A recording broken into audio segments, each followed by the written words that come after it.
सहकारी गृहनिर्माण संस्थांचे पदाधिकारी व सभासद यांच्या विविध तक्रारींचे निवारण करण्यासाठी आता धावधाव करण्याची गरज नाही। महाराष्ट्र राज्य गृहनिर्माण महासंघाने गृहनिर्माण सोसायट्यांसाठी सहकार संवाद तक्रार निवारण ऑनलाईन पोर्टल सुरू केले आहे। या तक्रार निवारण पोर्टलचे लोकार्पण नुकतेच राज्याचे सहकार मंत्री दिलीप वळसे पाटील यांनी केले। या पोर्टलवर तक्रार केल्यानंतर त्यांचे तात्काळ निवारण होणार असल्यामुळे सोसायट्यांनी सहकार संवाद या पोर्टलवर तक्रार करण्याचे आवाहन महाराष्ट्र राज्य सहकारी गृहनिर्माण महासंघाचे अध्यक्ष सीताराम राणे यांनी मंगळवारी पत्रकार परिषदेत केले।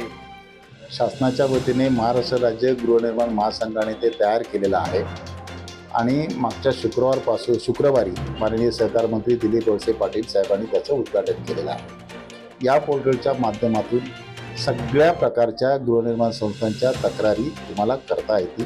27 प्रकारच्या तक्रारी आहेत। त्यामधल्या कुठल्याही प्रकारची तक्रार तुम्ही करू शकता।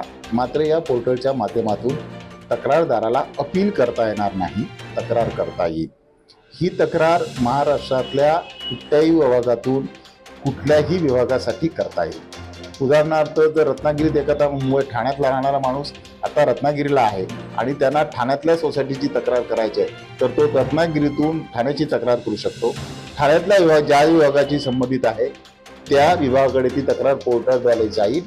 त्या अधिकाऱ्याने त्या तक्रारीचं उत्तर 24 तासात संबंधित तक्रारदाराला द्यायचं आहे। या प्रसंगी नवी मुंबई फेडरेशनचे सरचिटणीस भास्कर म्हात्रे व अन्य पदाधिकारी उपस्थित होते। सहकारी गृहनिर्माण सोसायट्या म्हटल्या की कार्यकारी समिती आणि सदस्यांमध्ये वादविवाद हे आले। हे वाद सोडवण्यासाठी निबंधक कार्यालय अथवा सरकारी यंत्रणांकडे धावधाव करावी लागते। आजकालच्या धकाधकीच्या जीवनात वेळेचे गणित जुळत नसल्याने अनेक जण तक्रारी करण्यास टाळाटाळ करतात। त्यामुळे दिरंगाईमुळे वाद चिघळून न्याय मिळण्यास विलंब होतो। ही बाब लक्षात घेऊन गृहनिर्माण महासंघाने पुढाकार घेऊन गृहनिर्माण सोसायट्यांसाठी सहकार संवाद तक्रार निवारण पोर्टल सुरू केले आहे। आमची संस्था आमचे प्रश्न या टॅगलाईन अंतर्गत या संकेतस्थळाच्या माध्यमातून सहकारी गृहनिर्माण संस्थांचे प्रश्न 24 तासांच्या आत निवारण करण्यात येणार आहे। तक्रारदाराने पोर्टलवर जाऊन तक्रार नोंदवताच संबंधित विभाग या तक्रारीची दखल घेईल। तक्रार प्राप्त होताच तक्रारदार व्यक्तीला SMS द्वारे किंवा ईमेल ID वर संदेश पाठवला जाईल। पुढील कारवाईसाठी तक्रार संबंधित विभागातील अधिकाऱ्यांना पाठवले जाईल। अधिकाऱ्यांकडून वेळेत तक्रार निवारण न झाल्यास पुन्हा त्या तक्रारीचा आढावा घेऊन संबंधित अधिकाऱ्यांशी व्यक्तिशः संपर्क साधण्याची सुविधा यामध्ये उपलब्ध करून दिली जाईल। तरीही तक्रारीचे समाधान न झाल्यास संबंधित विभागाकडे अपील करता येईल असे सीताराम राणे यांनी सांगितले। यासाठी खर्च प्रत्येक तक्रारीला 50 रुपये चार्ज भरावा लागणार आहे आणि तुमची तक्रार असेल त्याचं लिमिट फक्त 200 शब्दामध्ये, अक्षर नाही शब्द, 200 शब्दामध्ये तुमची तक्रार बसणं आवश्यक आहे। या तक्रारीत दिलेलं अधिकाऱ्याने दिलेलं उत्तर तक्रारदाराला जर पटलं नाही, त्याला ते योग्य वाटलं नाही तर त्याच्या विरोधात तो संबंधित अधिकाऱ्याकडे अपील करू शकतो। S9 news Thane.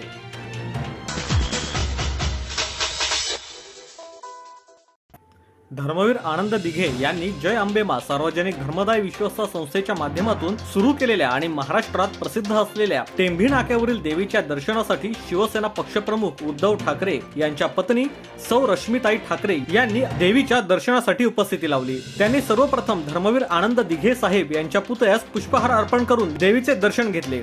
तदनंतर टेंभी नाक्यावरील दुर्गेश्वरीची महाआरती रश्मिताई ठाकरे यांच्या हस्ते करण्यात आली। त्यावेळी शिवसेना नेते खासदार राजन विचारे, शिवसेना उपनेत्या विशाखा राऊत, माजी महापौर किशोरी पेडणेकर, महिला जिल्हा संघटक रेखा खोपकर, समिधा मोहिते, माजी नगरसेविका नंदिनी राजन विचारे, जिल्हा प्रमुख केदार दिघे, द्वारकानाथ भोईर, विठ्ठल मोरे, प्रभाकर म्हात्रे व उपजिल्हा प्रमुख, शहर प्रमुख व इतर शिवसेना पदाधिकारी व महिला मोठ्या संख्येने उपस्थित होत्या। S9 news Thane.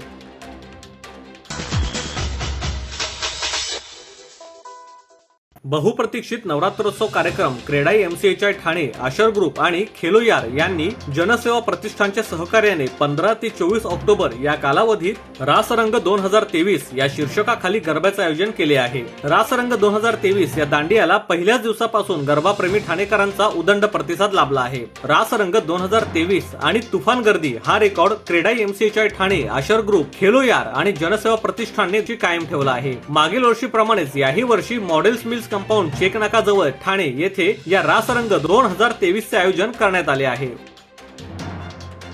S9 news Thane.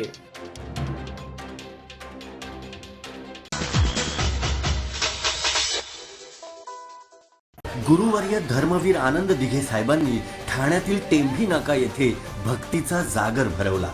आणि नामदार मुख्यमंत्री एकनाथजी शिंदे साहेबांनी तो जागवला.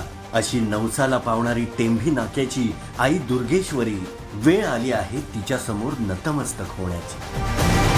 घाट घालू किती वाट पाहू किती लाट मायेची होऊ नये. कणा कणात तू मना मनात तू जीवाची वाट तू अंबे. धावा ऐकून भक्ताचा आई हाकेला धावून ये. ओढ साठली डोळ्यात मन भेटीला तू रहे. तुला पाहू किती गुण गाऊ किती. तुला पाहू किती गुण गाऊ किती. तुझ्या पायाशी आम्हा राहू दे आई जगदंबे. आई जगदंबे. आई जगदंबे. आई जगदंबे.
सर्व नागरिकांना आवाहन करण्यात येत आहे की सध्या डासांमार्फत पसरणाऱ्या डेंग्यू या आजाराचा प्रसार रोखण्यासाठी प्रत्येकाने पुढीलप्रमाणे कार्यवाही करावी.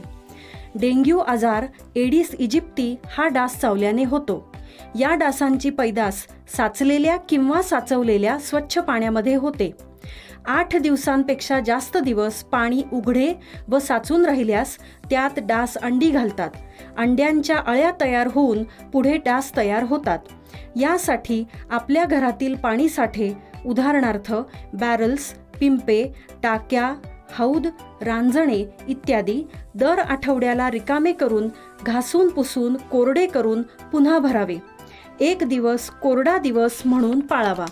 पाणी साठ्यांना घट्ट झाकणे बसवावीत किंवा जुनी साडी, चादर, धोतर यांनी बांधून झाकून ठेवावीत, म्हणजे डास त्यात जाऊन अंडी घालणार नाहीत. घराच्या गच्चीवर, आजूबाजूला, अंगणात कोठेही पाणी साचू देऊ नये. भंगार सामान उघड्यावर टाकू नये.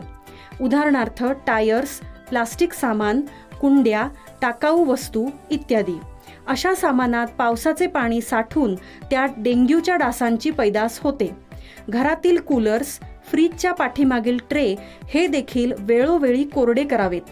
लक्षात ठेवा, नुसत्या फवारणीने डास घनता कमी होत नाही, तर त्यासाठी डास पैदास ठिकाणे नष्ट करणे ही आपल्या सर्वांची जबाबदारी आहे. कोणताही ताप अंगावर न काढता जवळच्या शासकीय रुग्णालयात मोफत औषधोपचार घ्या.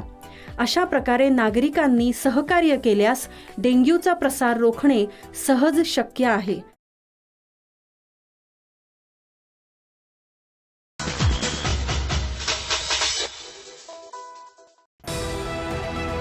TJSB सौर शक्ती कर्ज. Go green. करा वीज बिलावर बचत.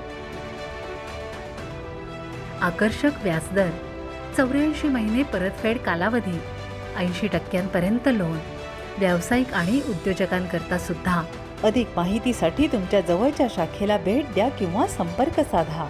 1800-223-466 आणि 1800-266-3466.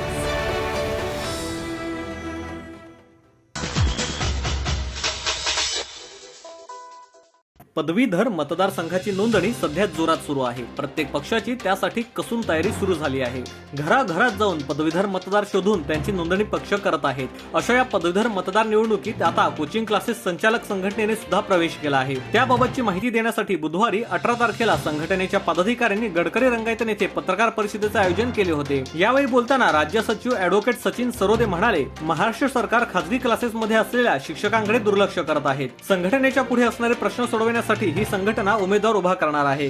सचिन सरोदे यांच्या मते कोचिंग क्लासेसच्या शिक्षकांकडे सरकार लक्ष देत नाही, पण प्रायव्हेट कोचिंग क्लासेस सरकारच्या मते समांतर शिक्षण संस्था चालवत आहेत. सरकारच्या मते हे बेकायदेशीर आहे. या शाळा कॉलेजमध्ये शिकवणाऱ्या शिक्षकांना कोचिंग क्लासेसमध्ये शिकवण्यास सरकार बंदी घालत आहे. त्यातच उपमुख्यमंत्री अजित पवार यांनी प्रायव्हेट क्लासेसवाल्यांची दुकानं बंद करणार असे म्हटले आहे. त्यामुळे येणाऱ्या काळात सांगेल या संघटनेला पदवीधर मतदारसंघात कितपत यश येईल. S9 news Thane.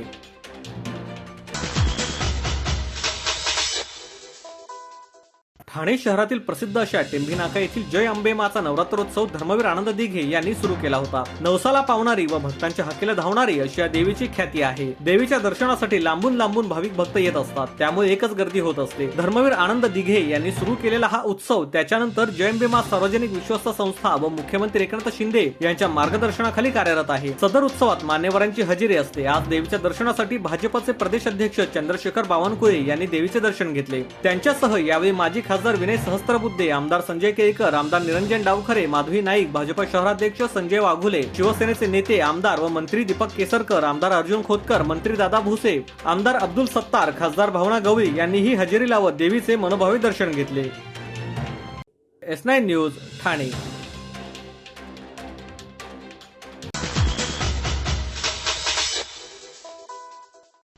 संकल्प प्रतिष्ठान व आमदार रवींद्र फाटक आयोजित शारदीय नवरात्र उत्सवाचा 10 दिवस मोठ्या जल्लोषात संपन्न झाला. देशभरात नवरात्र उत्सवाला सुरुवात झाली आहे आणि सर्वत्र जल्लोषाचं वातावरण पाहायला मिळत आहे. ठाण्यात देखील नवरात्र उत्सवाचा मोठा जल्लोष पाहायला मिळत आहे. दरवर्षीप्रमाणे यंदाही ठाण्यामध्ये संकल्प प्रतिष्ठान व आमदार रवींद्र फाटक यांच्या वतीने सर्वात मोठ्या गरब्याचे आयोजन करण्यात आले आहे. ठाणेकर नागरिकांनी देखील देवीच्या दर्शनासाठी व गरब्यासाठी मोठी गर्दी केली आहे. संकल्प प्रतिष्ठान व आमदार रवींद्र फाटक आयोजित नवरात्र उत्सवाला राजकीय तसेच सिनेस्टार, अभिनेते, अभिनेत्री हजेरी लावतात. S9 news Thane.